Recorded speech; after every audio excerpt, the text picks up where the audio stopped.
have not seen anything. Hii ni mambo kidogo, hatujaanza kazi. Tumegurumisha tu gari na kupiga resi. Alafu watu wanatetemeka. Sijui watu wengi wameitwa. Hao ni si wengi because because at the end of this year I will give an accountability of how many new kilometers of road we have built, how many last mile connections we've made, how many markets are complete, is the Kiambu Cape complete, how many, isn't it? Yeah. So the next evaluation hatutaifanyia hapa Kirigiti Stadium. Ndio tuketi namna hii watu 20,000 tuambiane maneno. Mtu anapane hii kidogo. This is just hii ni mwanzo. Mambo bado. Number 2. Kuna watu nimesikia wanaongea na kiburi mingi sana. Hii dunia mimi nimekaa sasa kiasi. Sio sana lakini nimekaa. Na pia nimekuwa kwa uongozi sio sana lakini kidogo. Hii dunia ni ya Mwenyezi Mungu, sio ya mtu. And nobody owns the people. Watu ni wanani? Adone agai. Nego kana teguo. Hakuna mtu ameumba mtu. Hata wale watoto wako. Unasikia mzee anasema watoto wangu. Ni kweli ni wako, lakini kazi yako ilikuwa kidogo sana hapo. Hata ujui nini ilitokea. Kazi yako ilikuwa dakika kidogo hapo na brayuka. Si kweli? Hiyo kazi nyingine ni ya Mungu. Si kweli? Hata mama, hata wewe mama, mtu wako huko kwa mwili yako miezi 9 umuoni, hiyo ni kazi yako ama ni kazi ya Mungu? Yeah. So nimeona watu wanaongea na kiburi mingi, sijui nini. My friend. Sasa hii siasa hii siasa si wakati itafika? Si tunafanya kazi kwanza? Si tulisema kazi kwanza? Siasa baadaye? Siasa kwanza, kazi kwanza, siasa baadaye. Sasa hii siasa tutavurugana mpaka tuelewane. Baya sana my friend.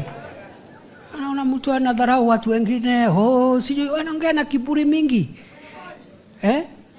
So mimi nataka mniliulize baada ya hii miaka 2. See, I've said God willing I'll do annual review this year, at the end of first year, at the end of my second year in office. Nataka mniulize nyinyi mkiwa watu ya Kiambu. Wewe umekuwa deputy president 2 years now. Tell us, ni agenda gani ya Kiambu umesukuma? Si namna hiyo? Mambo ya maziwa, mambo ya majani chai, mambo ya kahawa. Yeah.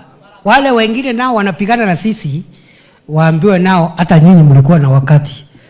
Ni agenda gani ya Kiambu ulisukuma mbele? Si namna hiyo? Ama namna gani? Si kila mtu amekuwa na nafasi? Kila mtu isipokuwa Wajakoya. Huyo ndio huyo hajakuwa na nafasi.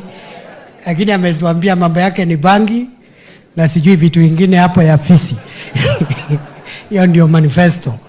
Lakini hao wengine sijui nani, ule mtu ya Wiper si alikuwa vice president? Mwaka ngapi? With a very good president. He was the vice president of President Kibaki. A gentleman, self-assured, he is never insecure. That friend of ours did nothing for Central, for Nyanza, for... Si wacha ni name zile zingine ndio. Tutamalizia Seikuru. Si ni kweli? Miaka ngapi? Vice president. Yeye ndiye alikuwa wa kwanza kuingia ofisi hii miezi michache before William Ruto came here. Yeah. So tutashindana na kazi. Sio matusi, sio sijui nini. Na tuliambia hao watu zamani. Tuliwaambia wachaneni na viongozi. Wachana na wabunge, wachana na MCAs. Wachana na viongozi, hata kama ni wadogo wako, ni viongozi wamechaguliwa. Wacha kuvuruga viongozi. Hata kama kiongozi amekuwa unpopular, wacha raia wa msoto huko mbele. Wewe heshimu yule kiongozi.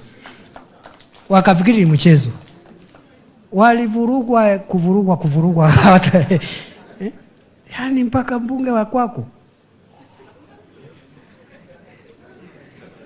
So mimi nawashukuru sana. Mimi nimetaja mtu? Niongea mambo ya mtu? Si nimesema tufanye maendeleo? Na kazi iongee. Si mnaona hii kazi yangu limeanza?